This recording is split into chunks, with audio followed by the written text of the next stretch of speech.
اور یہ لوگ اس بات کے قائل ہیں کہ اللہ اولاد رکھتا ہے. نہیں، وہ پاک ہے، بلکہ جو کچھ آسمانوں اور زمین میں ہے سب اسی کا ہے اور سب اس کے فرما بردار ہیں. وہی آسمانوں اور زمین کا پیدا کرنے والا ہے، اور جب کوئی کام کرنا چاہتا ہے تو اس کو ارشاد فرما دیتا ہے کہ ہو جا، تو وہ ہو جاتا ہے. اور جو لوگ کچھ نہیں جانتے یعنی مشرک، وہ کہتے ہیں کہ اللہ ہم سے کلام کیوں نہیں کرتا، یا ہمارے پاس کوئی نشانی کیوں نہیں آتی.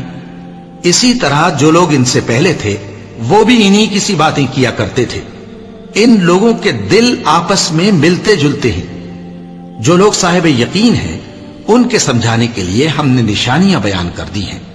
اے پیغمبر، ہم نے تم کو سچائی کے ساتھ خوشخبری سنانے والا اور ڈرانے والا بنا کر بھیجا ہے.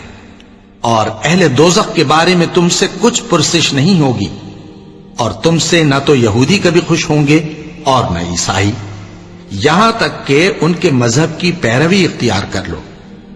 ان سے کہہ دو کہ اللہ کی ہدایت یعنی دین اسلام ہی ہدایت ہے.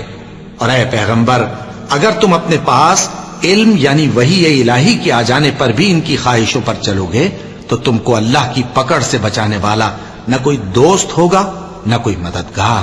جن لوگوں کو ہم نے کتاب عنایت کی ہے وہ اس کو ایسا پڑھتے ہیں جیسا اس کے پڑھنے کا حق ہے. یہی لوگ اس پر ایمان رکھتے ہیں، اور جو اس کو نہیں مانتے وہی خسارہ پانے والے ہیں. اے بنی اسرائیل، میرے وہ احسان یاد کرو جو میں نے تم پر کیے، اور یہ کہ میں نے تم کو اہل عالم پر فضیلت بخشی. اور اس دن سے ڈرو جب کوئی شخص کسی شخص کے کچھ کام نہ آئے، اور نہ اس سے بدلہ قبول کیا جائے، اور نہ اس کو کسی کی سفارش کچھ فائدہ دے، اور نہ لوگوں کو کسی اور طرح کی مدد مل سکے.